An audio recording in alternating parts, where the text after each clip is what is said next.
The world is dying. As the seas rose in the Bible, so do they too in 2024. The planet has been suffering from the effects of the climate crisis for decades, but now it's worsened to the extent that it affects our economy. Now we become interested. It is too late. Countries seek capital gains instead of carbon cuts. Sustainability is put aside in our greedy depletion of finite resources. Is there any chance of creating a carbon neutral world in the same economic structure we live in now? We as humans cannot seem to wait. We wish to use now regardless of the later consequences. Like a 5-year-old facing the marshmallow test, we eat first and then regret later. Ron Coleman, in his lecture titled What Really Counts? The Case for a Sustainable and Equitable Economy, emphasizes this disjunction between short-term economics and long-term survival. He notes the capacity for economists' beloved GDP to override scientific evidence. We will not survive if we continue on like this. But we've known this information for a long time. Little has been done. Corporations take interest to the extent that it affects their bottom line. So do governments. Dr. Coleman noted that during COVID-19, the world started to heal itself within weeks. So why is it that we can mostly stay home to save ourselves now, but we cannot stay home to protect our futures? It is this addiction to money that prevents our world from healing. We need more and more of it, and yet it is what kills us. We cannot live on in this addiction, nor is there a 12-step program to wean us off it. The richest 10% account for 50% of emissions worldwide. The environment dies as GDP rises, and we celebrate the growth of our nation, while really we are sowing the poison seeds of our future. Dr. Coleman quotes Attenborough. Anyone who thinks that you can have infinite growth in a finite environment is either a madman or an economist. To him, our world is ruled by economists. That is why we can never seem to protect ourselves for our future. Similar disdain for the current economic standard of use now, regret later is reflected in Dr. Robinson's emphasis on the dramatic shift needed to further our futures even through the sacrifice of our current economy.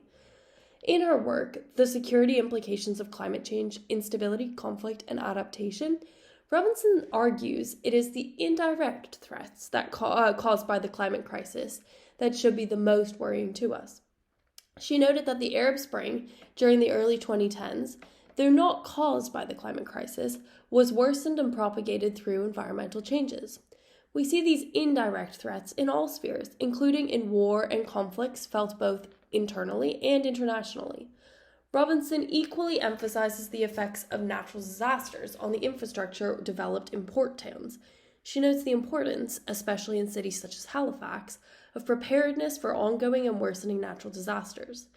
If even well-developed and well-funded cities can be threatened by such disasters, how can underdeveloped nations possibly be prepared or have the infrastructure necessary to survive the worsening effects of climate change? The reality is that as these climate catastrophes grow worse and worse, it will become increasingly challenging for developing nations to survive. The capitalist structure that we've built our world around will lead to the least CO2 emitting countries to largely suffer the most. In a world controlled by GDP, the rich get richer and the poor suffer the vengeance of an environment destroyed by the elite.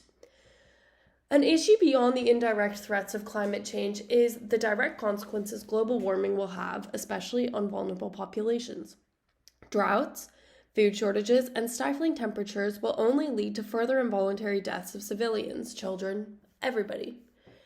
The options for individuals in these situations create but a brief list in the eyes of Dr. Robinson. Move elsewhere, demand change, or starve. In cases of natural disasters, many militaries do not have explicit designs in place to tackle issues of climate change. This leaves countries with inappropriate personnel and infrastructure to combat these issues, in which for the best chance of recovery, aid must be provided within 72 hours.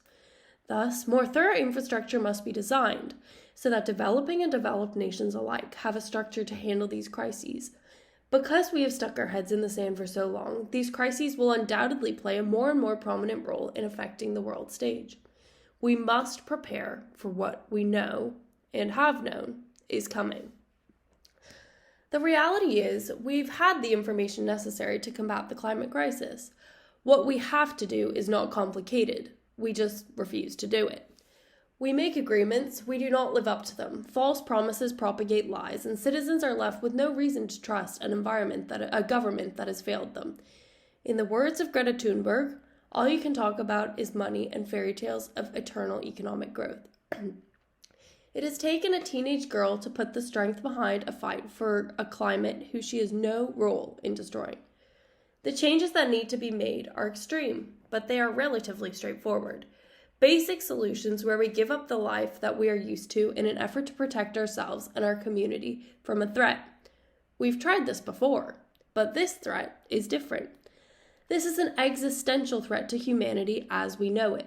If we took COVID-19 relatively seriously, we need to do the same thing with the climate crisis. It has much more widespread implications and poses a danger to us all. It's time to wake up. Part of the problem is politicians longing for universal popularity. Both Dr. Coleman and Dr. Robinson noted the complexity of politics in putting a halt to developing the fight against climate change. As Dr. Robinson comments, our politics do not suit the world that we live in. Our governments do not want to surrender the autonomy of their citizens because they know it will lose them votes. J.S. Mill believes that our autonomy is what makes us human. We cannot exercise our humanity without our ability to make choices, our ability to be free. So the question that develops is it just for the government to deny us some of these freedoms in order to protect our future and our survival? I think the answer to this question is yes. We need to reprioritize our lives, from how often we go shopping to what food we are eating to whether we use the car that day. We know that corporations and the richest in the world are responsible for the majority of CO2 emissions. It only takes that 10% changing their lifestyles to create a widespread, lasting change. That 10% involves us. Everybody listening to this is likely part of that 10%. But we selfishly do not want to give up our freedom or our lives of excess. This is where I think the case of COVID-19 differentiates from the existential threat of the climate crisis.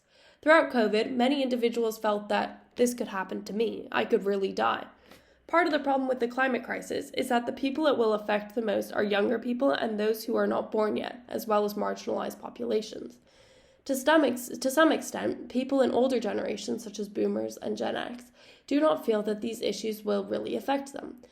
They therefore do not feel the direct need to make a difference because their lives will not be the ones who are majoritarily affected.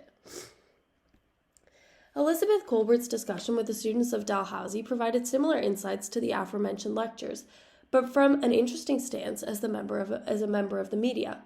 Kolbert discussed the role of media within the fight against climate change, and after a comment from a student, highlighted the movie Don't Look Up.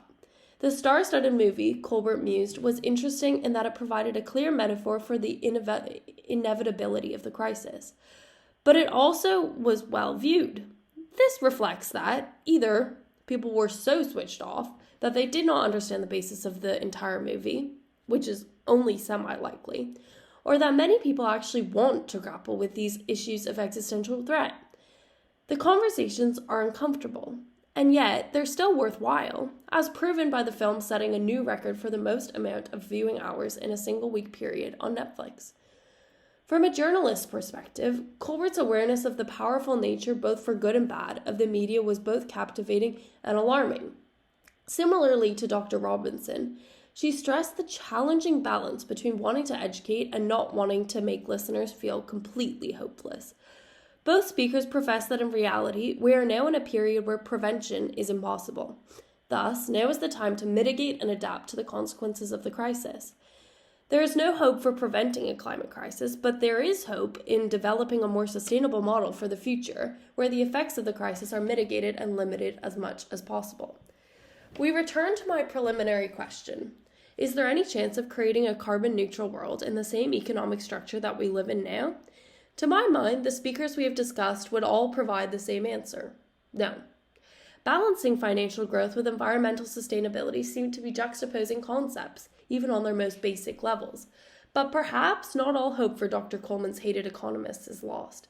Dr. Mark Carney, seemingly a member of that despised group, provides a light at the end of the tunnel for economists who share in his ecological concerns. He notes that the market is not the answer to everything, but it can play a critical role in answering many of humanity's challenges.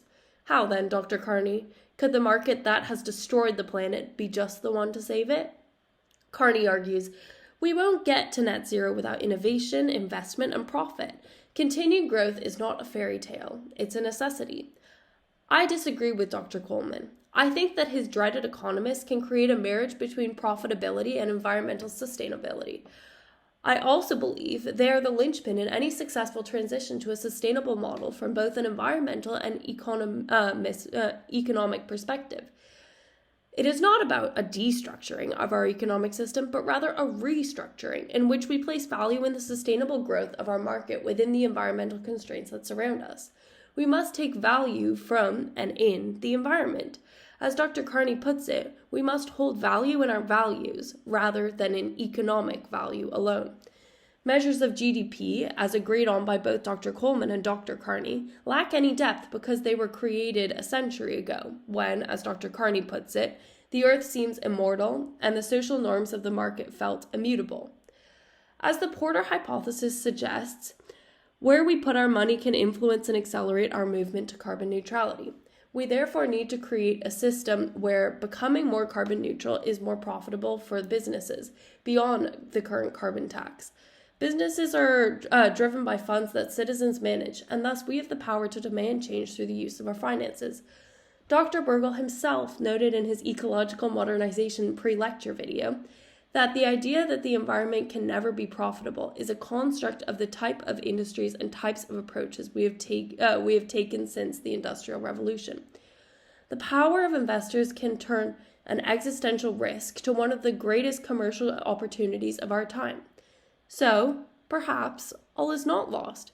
Perhaps Attenborough's theory that infinite growth is impossible is only because we do not value this growth in the right sphere.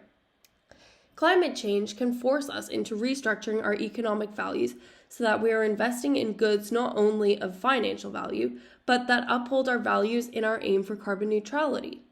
This green swan event can create a world in which we genuinely are sustainable, a world in which value can serve values and moral sentiments can balance market sentiments.